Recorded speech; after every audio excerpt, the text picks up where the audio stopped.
نہیں، ख्वाजा मोइनुद्दीन की इस एक करामत ने अजमेर में एक दिन के अंदर 30,000 गैर मुस्लिमों को करना पड़ा।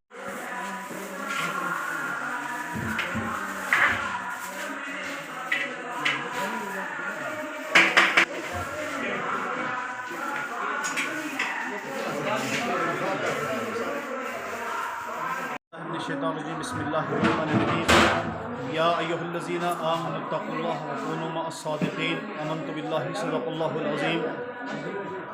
आज जामा मस्जिद शरीफ उस्मान गनी सुका कट्ठा के अंदर हिंदुल वली ख्वाजा ख्वाजगान ख्वाजा मोइनुद्दीन अजमेरी संजरी रहमतुल्लाह तआला अलैह के उर्स पाक की निस्बत से और कलंदर ज़माना हज़रत सैयद अतर हुसैन शाह साहब रहमतुल्लाह तआला अलैह के उर्स पाक के ताल्लुक़ से एक तकरीब का इनेकाद किया गया। सुबह से जामिया फैज़ानुल कुरान के तलबा ने कुरान ख़वानी की और उसके बाद खतमातुल मुअज़्ज़मात का अहतमाम किया गया। और इस वक्त आप मुलाहिज़ा कर रहे हैं कि जो तबरुकात बना है वो सारा ज़ायरीन के लिए उसका बेहतरीन इंतज़ाम किया है।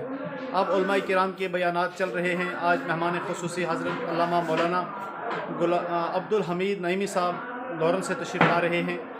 तो मैं यही गुजारिश कर रहा हूँ कि आज की जिस निस्बत से हमने ये प्रोग्राम रखा, खालिक़े कायनात ने ऐलान फरमाया कि ऐ ईमान वालों तुम अल्लाह से डरते रहो, और अल्लाह के साथ डरने के साथ साथ फरमाया इत्तक़ुल्लाह व कूनू मअस-सादिक़ीन, आपने सच्चे लोगों के साथ हो जाना है, नेक लोगों के साथ हो जाना है। तो इस पुरफितन दौर के अंदर, इस मुश्किल वक़्त के अंदर एक ही रास्ता है और वो रास्ता बुज़ुर्गान दीन की तालीम का रास्ता है।